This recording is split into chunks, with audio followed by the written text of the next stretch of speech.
We chilled super hard today, so tonight's gonna fucking suck. We need some chaos. Let's get hit by a car.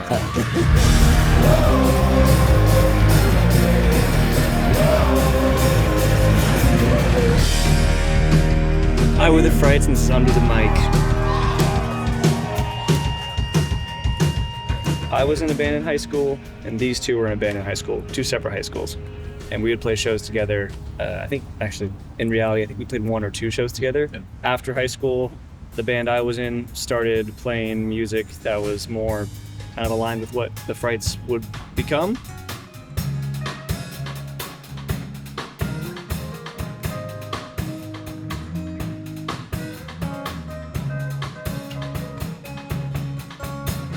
We didn't have a bassist, so I asked Richard if he'd play a show.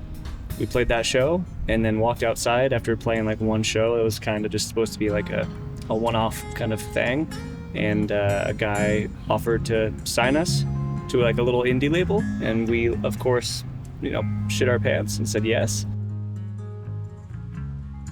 A couple years later, a year and a half, almost 2 years later, our previous drummer left. That's one way to put it, I suppose. And we had Mark take over.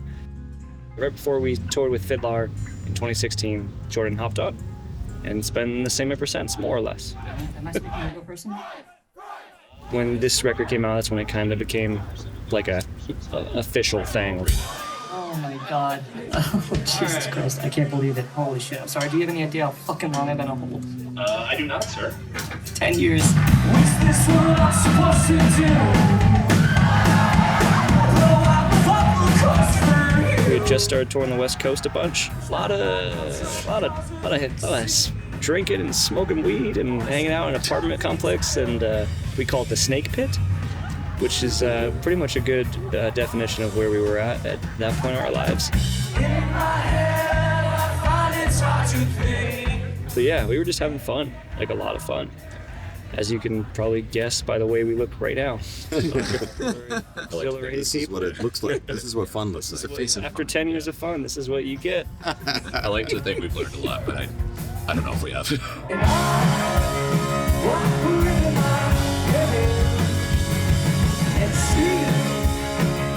This is way more fun now. It's way more fun. So it's been nice, it's been interesting, I should say, when we started going back to these songs and kind of like going at them again with 10 more years of experience and being like, oh wow, okay, like we really liked that, or we really didn't like that, or why did we do that? We're gonna try to do it anyway.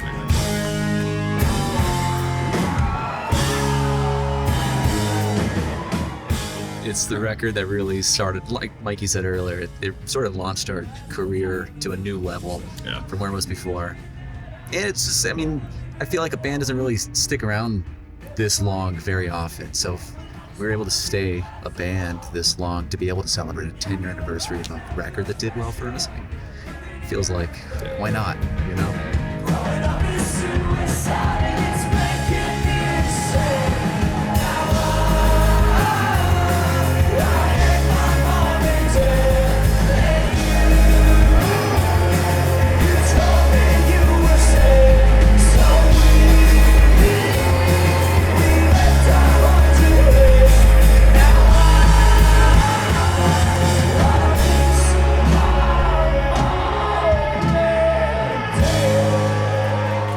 There's some lyrics when we're playing them that will almost like make me cringe in a way, and it's like, that feels like I wouldn't say that now, or I wouldn't feel that today, but it's almost like revisiting or catching up with an old friend and being like, oh, that's what's going on. I see. It makes a lot more sense now in hindsight than it probably did at the time.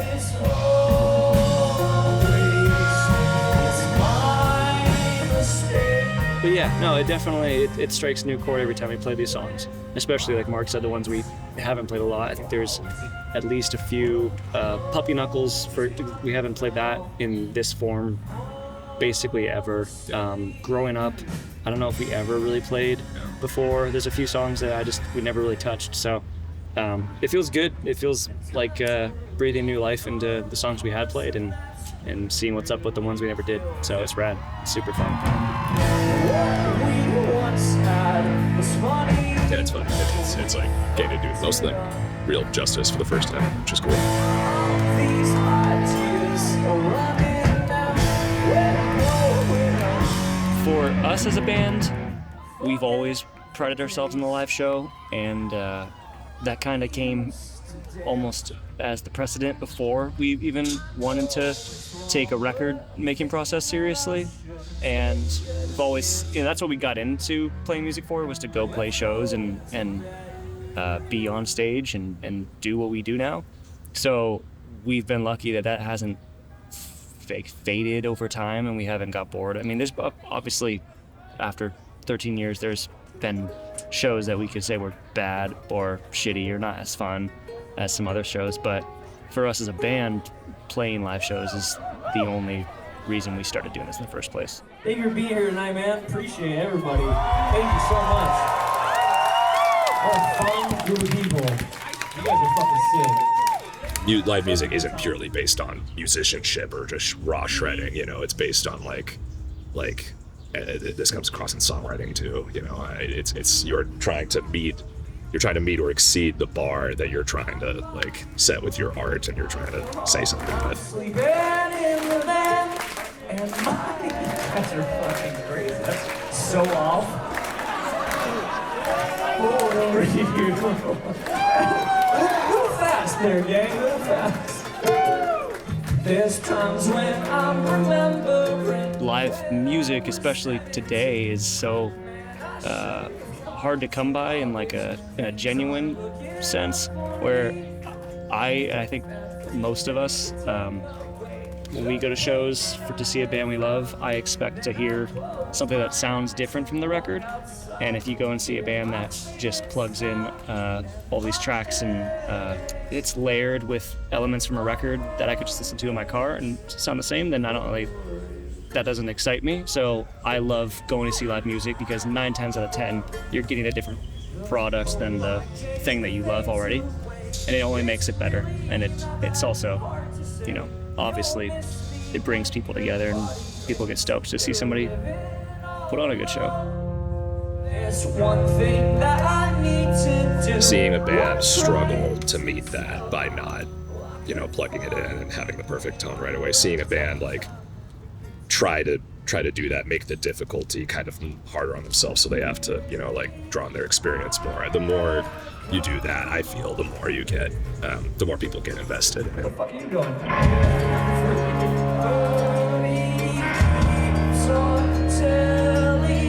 It's really just as simple as it's a community. If you're a fan of a band, you belong to a community whether you know it or not. And the show is just an excuse to get all these people in the same room together and share a moment. My favorite shows are the ones where it feels a little like a tightrope walk. Anything can happen. Something might get fucked up, or something unexpected might happen, or I don't know. Our shows feel that way for us, I think, on stage a lot of the time. We got the time.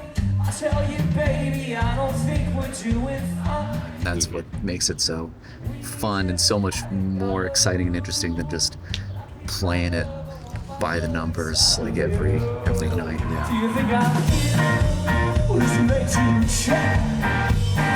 Even if we are not feeling as strong, sometimes the show can go better.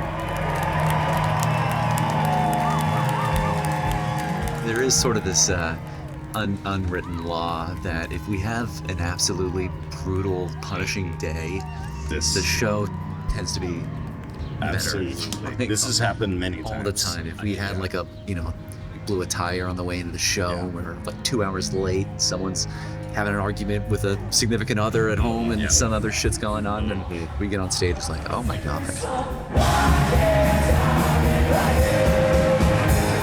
All that being said, we chilled super hard today, so tonight's gonna fucking suck. Yeah. We had absolutely no We need some chaos. nothing bad happened today. Somebody's So hit by a car. Let's go walk around in traffic. You don't get Take that away from me.